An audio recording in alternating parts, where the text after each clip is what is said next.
daily life. If we generally say in general language or in a general lifestyle, light is something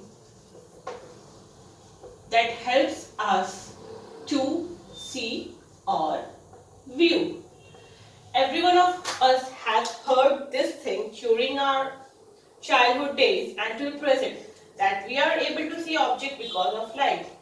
And yes, that is true. We are not able to see any object in a dark room, but we are able to see objects which are in a luminous room. Now, what does luminous mean? Luminous is something that is having their own light. Okay? Fine. So, is this light coming from the source only reason that we are able to see the object, or is there some other phenomena in the back seat of this process? So in this chapter, our first part is to learn how we are able to see. Obviously, the obvious question is for this question is through eyes. That is true. We are able to see through our eyes, but our eyes are having few muscles, few process, few phenomena, few mechanisms through which we are able to see this. So, but what this phenomena actually is, what this mechanism actually is, in this chapter we have to read and study that process. Now, second is light. Yes, light plays a major role in viewing the object and the scenarios. But how? Are we able to see something that is behind a block or that is behind a mirror? No. Why? Because we are not getting a ray of light from that object. What I mean to say is we are able to view the object because of the reflection. I guess you are able to recall what reflection actually is. Reflection is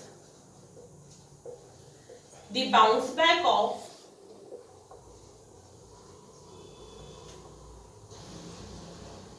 ray of light from surface. We have studied the phenomena of reflection in depth in our 8th standard. Suppose let AB be a plane surface. So let us draw a normal to this plane. What actually normal is? A normal is any line which is perpendicular to the plane, means any line which is making an angle of 90 degree to any surface, that is called normal. So let's assume an incident ray I is being thrown or is being focused on any surface. Then after hitting this surface, that incident ray or that ray of light should bounce back and should reach to our eyes. Then only we will be able to see the object, else we will not.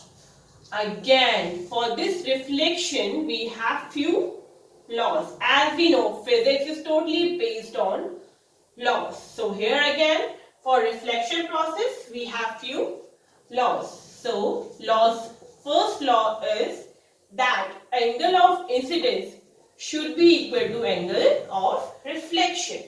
That means if an incident ray is making an angle I with the surface and normal, then it should make angle R and angle I should equal to be angle R. That means angle of incidence means suppose my ray got focused on this plane at an angle of 30 degrees, so it should bounce back at the angle of 30 degree only, else it will not be a reflected ray. Second, the ray of incidence, the reflected ray and the normal, these three should lie on the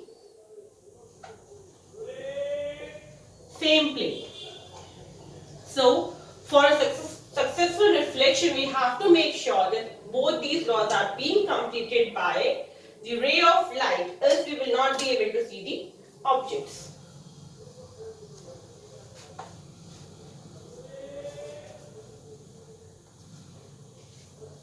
Now moving ahead with this chapter, I hope you all have cleared all the doubts regarding reflection.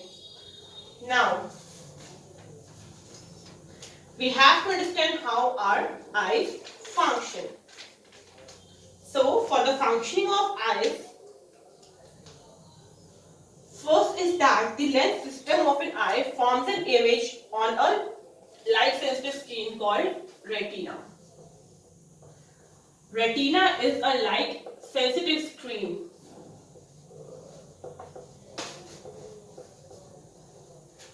where image is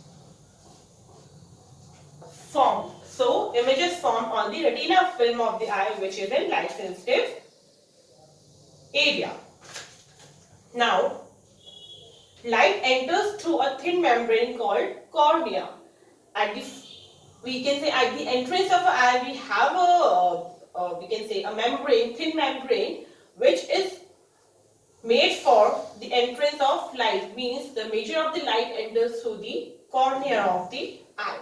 It forms a transparent bulge on the front eyeball. How does cornea look like? Cornea forms a transparent bulge. Cornea forms a transparent bulge at the front of the eye. Suppose this is our eyeball. So the cornea is a transparent bulge in front of the eye, and the function of cornea is to make the light enter our eye. So after this, what happens is that most of the refracted from the light rays entering the eye, because at the surface of the cornea, structure called iris is there behind the cornea. Behind the cornea there is iris. What is iris used for? The major function of the iris is basically a dark muscular diaphragm that consists of the size of the pupil. Iris is a dark muscle. This is a muscle that controls the size of pupil. Fine. So, and pupil controls the amount of light entering the eye.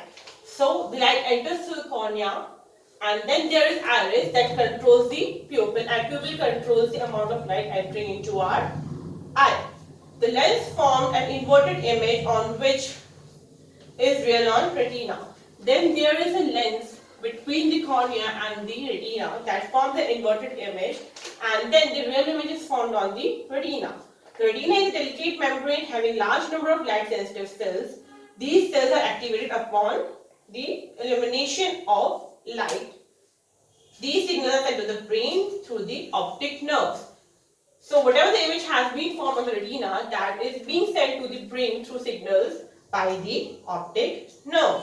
The brain interprets the signals and processes the information so that we see the object. So what does our brain do? We all know that brain is meant for calculating and interpreting. So again, the message received by the optic nerve is interpreted by brain and let us know what objects we are actually seeing. So this is the mechanism how our eyes work. Again, in a brief, we can discuss this. So from cornea the light enters. From cornea the light enters. What is cornea? Cornea is a transparent diaphragm that is in a bulge shape. So when the light enters the cornea, there is an iris muscle, that is a dark muscle that controls the size of the pupil. And what is the role of pupil? Pupil actually controls the amount of light which is entering into our eyes. So after pupil allows light to enter into our eye, then an image is formed over the lens, which is an inverted image, and finally we get a real image, like what actually the image looks like. Same image is formed in our retina.